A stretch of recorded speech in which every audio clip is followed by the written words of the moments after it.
السلام علیکم۔ یہ ایک سوال آیا ہے کہ سورہ زاریات کی آیت نمبر 56 میں اللہ کہہ رہا ہے کہ ہم نے انسان اور جنوں کو عبادت کے لیے پیدا کیا ہے، تو قرآن سے عبادت کیا ہے؟ تو اس وقت میرے پاس حافظ نظر احمد والا ترجمہ ہے، پہلے میں ان کا ترجمہ بتاتا ہوں اور پھر جو میری فہم اس سے آپ کو سمجھاتا ہوں۔ تو آئیے آج اس سوال کا جائزہ لیتے ہیں۔ سب سے پہلے تو آپ 51 کی 56 کھول لیں، یعنی زاریات کی 56، جس سے سوال ہے کہ وما خلقت الجن والانس الا لیعبدون، اور میں نے پیدا کیے جن اور انسان صرف اس لیے کہ میری عبادت بندگی اور فرما برداری کریں۔ اب دیکھیے یہ ہے کیا ہے، وما خلقت، اور جو میں نے بنایا ہے، الجن والانس، خاص جنونی اور انسیت والے، جنونیت والے اور انسیت والے، الا صرف لیعبدون، تابع داری کرنے کے لیے ہوں۔ اب یہ عابدون کیا ہوتا ہے، یعنی عبد کیسے بنتا ہے، یہ لیعبدون کیا چیز ہے، اس کو اصل سمجھنا ہے، کیونکہ اس سے لوگ عبادت مفہوم لیتے ہیں اور پھر عبادت کے لیے مولوی ہماری تشریح کر دیتے ہیں کہ جی نماز پڑھو، روزہ رکھو، حج کرو اور زکوٰۃ دو، اس کو عبادت کا نام دے دیتے ہیں، جس کا قرآن سے قطعی کوئی تعلق نہیں ہے۔ تو یہاں اللہ جو کہہ رہا ہے کہ جو میں نے جنونیت اور انسیت والوں کو بنایا ہے صرف تابع داری کے لیے، چاہے آپ جنونی کیفیت والے ہوں یا انسیت والے ہوں، تابع داری صرف اللہ کی کرنی اور کسی اور کی نہیں کرنی ہے۔ تو یہ عابدون کی تشریح کرنے کے لیے میں 2-4 آیتوں کا اور سہارا لوں گا تاکہ بات آپ کی انتہائی واضح ہو جائے۔ تو آئیے اس کے لیے سب سے پہلے سورہ اعراف کی آیت نمبر 206 کھول لیجئے، یعنی 7 کی 206۔ یہاں اللہ کہہ رہا ہے ان الذین عند ربک لا یستکبرون عن عبادتہ ویسبحونہ ولہ یسجدون، بے شک جو لوگ تیرے رب کے نزدیک ہیں وہ اس کی عبادت سے تکبر نہیں کرتے اور اس کی تسبیح کرتے ہیں اور اسی کو سجدہ کرتے ہیں۔ اب دیکھیے یہاں عبادت کی ایک طرح سے تشریح ہو رہی ہے کہ ان الذین، بے شک جو لوگ، عند ربک، تمہارے رب کے نزدیک ہیں، لا یستکبرون، وہ بڑائی نہیں کیا کرتے ہیں، عن عبادتہ، اس کے تابع داری کے بارے میں، ویسبحونہ، اور وہ اسی کی فرما برداری اختیار کرتے ہیں، وَلَهُ یسجدون، یعنی وہ اس کے لیے فرما بردار ہوتے ہیں۔ تو سبح فرما برداری میں تیرنا، یعنی فرما برداری اختیار کرنا، اور سجد فرما بردار ہو جانا۔ تو یہاں جو ہے کہ بے شک جو لوگ تمہارے رب کے نزدیک ہیں وہ اس کے تابع داری کے بارے میں بڑائی نہیں کیا کرتے ہیں، یعنی وہ اس پر تکبر نہیں کرتے ہیں، بڑائی نہیں کرتے ہیں کہ ہم بڑے تابع دار ہیں، ہم رب کے ماننے والے ہیں، وہ اسی کی فرما برداری اختیار کرتے ہیں اور اسی کے لیے وہ فرما بردار ہوتے ہیں۔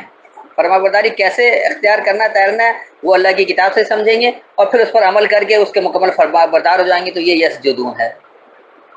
اب اس کے لیے آپ دوسری آیت کھول لیجئے، سورہ مریم آیت نمبر 65، یعنی 19 کی 65۔ یہاں اللہ کہہ رہا ہے رب السماوات والارض وما بینہما فاعبدوہ واستبر لعبادتہ هل تعلم له سمیہ، وہ رب ہے آسمانوں کا اور زمین کا اور جو ان کے درمیان ہے، بس تم اسی کی عبادت کرو اور اس کی عبادت پر ثابت قدم رہو، تو کوئی اس کا ہم نام جانتا ہے؟ دیکھیں یہاں کیا کہہ رہا ہے رب کہ رب السماوات والارض، پالنے والا بلندیوں اور پستی کا، وما بینہما، اور جو ان دونوں کے درمیان ہے۔ تو یہ آسمان و زمین کی بات نہیں بلکہ انسان کے کردار کی بات ہو رہی ہے کہ چاہے وہ بلندی میں ہو یا پستی میں ہو یا ان دونوں کے درمیان میں ہو، فعبد ہو، پس اسی کے تابع دار ہو، وستبر، اور ثابت قدم رہو، لعبادتہ، اس کی تابع داری کے لیے، اللہ کی تابع داری کے لیے ہی آپ کو ثابت قدم رہنا ہے، ڈٹ جانا ہے۔ حل تعلم ہو، تو کیا تم جانتے ہو، لہو سمیہ، اس کے لیے کوئی اور پہچان، کوئی اور اس کا ایسا ہم نام؟ یہ سمیہ جو سمو سے ہے، جس کا مطلب ہی یہ اسم، یعنی پہچان، نام، تو کیا رب کے لیے کوئی اور نام بھی جانتے ہو کہ اس کے لیے تابع داری کرنا ہے؟ تو تابع داری صرف اور صرف رب کی ہوتی ہے، اور رب کی تابع داری اللہ کی کتاب کے ذریعے ہی ہوتی ہے، یعنی اللہ اپنے تابع داری اپنے کتاب کے ذریعے، اپنے کلام کے ذریعے کرواتا ہے، وہ کوئی باہر سے آ کر نہیں دیتا ہے کہ ایسا کرو یا ویسا کرو جو ہمارے مولویوں نے کہہ رکھا ہے۔ اب اس کے لیے آپ تیسری آیت آ جائیے، سورہ انبیاء، اور اس کی آیت نمبر ہے 19۔ یہاں اللہ کہہ رہا ہے وَلَهُ مَنْ فِي السَّمَاوَاتِ وَالْأَرْضِ وَمَنْ عِندَهُ لَا يَسْتَكْبِرُونَ عَنْ عِبَادَتِهِ وَلَا يَسْتَحْسِرُونَ، اور اسی کے لیے ہے جو آسمانوں میں اور زمین میں ہے اور جو اس کے پاس ہیں، وہ سرکشی نہیں کرتے اس کی عبادت سے اور نہ وہ تھکتے ہیں۔ دیکھیے یہ کیا ہے، وَلَهُ، اور اسی کے لیے، مَنْ فِي السَّمَاوَاتِ وَالْأَرْضِ، جو بلندیوں میں اور پستی میں ہے، جو کوئی بھی بلندی میں ہو یا پستیوں میں ہو وہ اسی کے لیے ہے، کیونکہ اللہ کے قوانین کے تحت ہی سب کچھ ہوتا ہے۔ آگے کہہ رہے کہ وَمَنْ عِندَهُ، اور جو اس کے پاس ہے، لا یستکبرون، وہ بڑائی نہیں کیا کرتے ہیں، عبادت ہی، اس کے تابع داری کے بارے میں، جو اللہ کے نزدیک ہوتے ہیں، جو اللہ کے پاس ہوتے ہیں، تو وہ بڑائی نہیں کیا کرتے اس کی تابع داری کے میں، ولا یستحسرون، اور نہ وہ جلد حسرت والے ہوتے ہیں، یعنی نہ وہ اس طرح جیسے جس کو آپ کہہ لیں کہ یہ اردو کا حسرت کا لفظ ہے کہ ایسے حسرت والے بھی نہیں ہوتے کہ کاش یہ کر لیتا تو یوں ہو جاتا، یہ کر لیتا یوں ہو جاتا. اگر وہ رب کے فرما بردار ہوتے ہیں تو وہ اس پر کوئی بڑائی نہیں کرتے، اس کی تابعداری کرتے ہیں اور اس پر انہیں کوئی حسرت نہیں ہوتی ہے. اس کو آپ یہ تھکنا بھی کہہ سکتے ہیں اردو میں کہ وہ تھکتے نہیں ہیں جو انہوں نے کر رکھا ہے، لیکن دراصل حسر جو حسرت سے ہی ہے، جس میں اس کو کوئی حسرت نہیں ہوتی ہے کہ کاش ایسا کر لیتے. کاش والی بات ہی نہیں ہوتی، جو سمجھ میں آیا اس پر فرما بردار ہو گئے، نہ نافرمانی اختیار کریں گے اور نہ وہ کاش والی بات آئے گی. ایک آخری آیت اس کو دیکھ لیجئے، یہ ہے سورہ مومن، یعنی سورہ نمبر 40 اور اس کی آیت نمبر ہے 60. وقال ربکم ادعونی استجب لکم ان الذین یستکبرون عن عبادتی سیدخلون جہنم داخرین. اور تمہارے رب نے کہا تم مجھ سے دعا کرو میں تمہاری دعا قبول کروں گا، بے شک جو لوگ میری عبادت سے تکبر کرتے ہیں عنقریب خوار ہو کر وہ جہنم میں داخل ہوں گے. اب تک تو وہ ہاں میں بات تھی کہ جو لوگ تابعداری کر رہے ہیں ان کا کیا ہوتا ہے.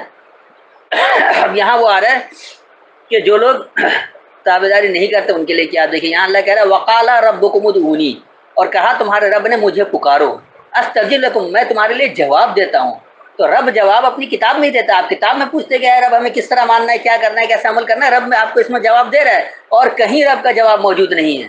اگر کوئی یہ کہتا ہے کہ رب مجھ سے براہ راست بات کر رہا تو اس سے بڑھ کر کوئی جھوٹا نہیں ہے. رب براہ راست بات اپنی کتاب کے ذریعے کرتا ہے، اپنے کلام کے ذریعے کرتا ہے، اس کے کلام کے بغیر اس سے جواب نہیں ہو سکتا ہے. ان الذین، تو بے شک جو لوگ یستکبرون وہ بڑائی کیا کرتے ہیں، یعنی وہ بڑا تکبر کرتے ہیں، بڑائی کرتے ہیں عبادتی اس کی تابعداری کے بارے میں کہ ہم بڑے تابعدار ہیں، ہمیں اللہ نے بتا رکھا ہے یا ہمارے بزرگوں نے بتا رکھا ہے، ہمارے اکابرین نے بتا رکھا ہے، ہمارے علماء نے بتا رکھا ہے. تو ان کا نتیجہ کیا ہوتا ہے سیدخلون جہنم داخرین، جلد وہ داخل ہو جائیں گے بدحالی میں خوار ہو کر. کیونکہ وہ رب کی بات نہیں ہوتی، رب کی بات کی تصدیق رب کی کتاب سے ہوتی ہے، رب کے کلام سے ہوتی ہے. رب کے کلام سے جب اس کی تصدیق نہیں ہوتی تو وہ رب کی تابعداری نہیں ہوتی، اور جہاں رب کی تابعداری نہیں ہوتی ہے تو وہ لوگ بدحالی میں خوار ہو کر داخل ہو جاتے ہیں، جس طرح آج مسلم معاشرے کا حال ہے. تو میں ایک بار اس کا خلاصہ کر دوں تاکہ بات اچھی طرح سے سمجھ میں آ جائے کہ رب نے کہا یہ ہے کہ ہم نے جنونیت ہو یا انسانیت والے ہو ان کو تابعداری کے لیے بنایا ہے. اور تابعداری رب کی کیسے ہوگی کہ رب کی کتاب سے ہی اس کے احکامات کو لیں گے اور اس کے تحت تابعدار ہوں گے، اور اگر اس کے تحت نہیں کریں گے تو اس کا آپ کو صحیح جواب نہیں مل سکتا ہے، کیونکہ رب جواب دیتا ہے وہ اپنی کتاب میں ہی جواب دیتا ہے.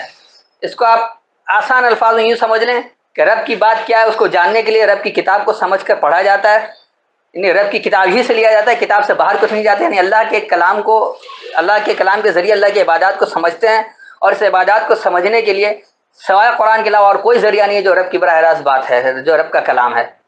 اب اس رب کے کلام کو سمجھنے کے لیے روزانہ 2 وقت جو بیٹھتے ہیں، جمع ہوتے ہیں رب کی بات کو سمجھنے کے لیے، اس کو اللہ نے صلاۃ کہا ہے کہ آپ روزانہ 2 وقت بیٹھ کر اللہ کی کتاب سے اللہ کے کلام کو سمجھیں تاکہ اس پر آپ تابعداری کر سکیں، اس پر عمل کر سکیں. اس عمل کو اللہ صلاۃ کہتا ہے. اور اس تابعداری کو سمجھنے کے لیے، اس احکامات کو سمجھنے کے لیے اس میں جو آپ حجت کرتے ہیں، دلیل برائے دلیل، دلیل سے بحث کرتے ہیں، اس کو اللہ حج کہتا ہے. تو اس حج کے ذریعے آپ کو بات سمجھ میں آتی ہے کہ رب کا کلام ہے کیا، رب کے احکامات ہیں کیا. جب رب کے احکامات سمجھ میں آئیں گے تو اس کی تابعداری کریں گے. اور پھر جب کچھ سمجھ میں آ جاتا ہے، یعنی رب کے کلام کو 2 وقت سمجھنا، صلاۃ، اس پر حجت کرنا، حج، اور جب وہ بات سمجھ میں آ جائے تو جو کچھ آپ کی سمجھ میں آئے اس پر عمل کرنا، اس کو اپنے عمل سے فروغ دینا، یہ زکوٰۃ کہلاتا ہے. اور آپ کا ہر وہ عمل جو اس کے خلاف ہوتا ہے اس سے رک جانا صیام کہلاتا ہے. تو یہ نماز، روزہ، حج، زکوٰۃ جو مولویوں نے بنا کر دے رکھا ہے قرآن سے باہر والا عمل جس کی کوئی تصدیق نہیں ہوتی قرآن سے، یہ قطعاً غلط ہے. آپ کو اگر اللہ کی تابعداری کرنی ہے تو اللہ کے کلام کے تحت ہی کرنا ہوگا، اور اللہ کے کلام اس کی تصدیق کرتی ہے کہ رب کی بات کو 2 وقت بیٹھ کر اکٹھے جمع ہو کر سمجھنا صلاۃ ہے، اس پر دلیل سے بحث کرنا تاکہ اچھی طرح سے بات واضح ہو جائے، یہ حج ہے. اور جو کچھ بات سمجھ میں آ جائے اس کو اپنے عمل سے فروغ دینا زکوٰۃ ہے. اور آپ کا ہر وہ عمل جو اس کے خلاف ہوتا ہے اس سے رک جانا صیام ہے. اس سے زیادہ مزید تشریح کرنا بیکار ہے. میں سمجھتا ہوں کہ اتنی وضاحت کافی ہے. پھر بھی کوئی سوال ہو تو بعد میں پوچھ سکتے ہیں. میرے خیال میں عبادت کافی واضح ہو گیا کہ عبادت کیا ہے. تو عبادت کو سمجھنے کے لیے اللہ کے کلام سے ہی سمجھیں، مولویوں کے کلام سے نہیں. السلام علیکم.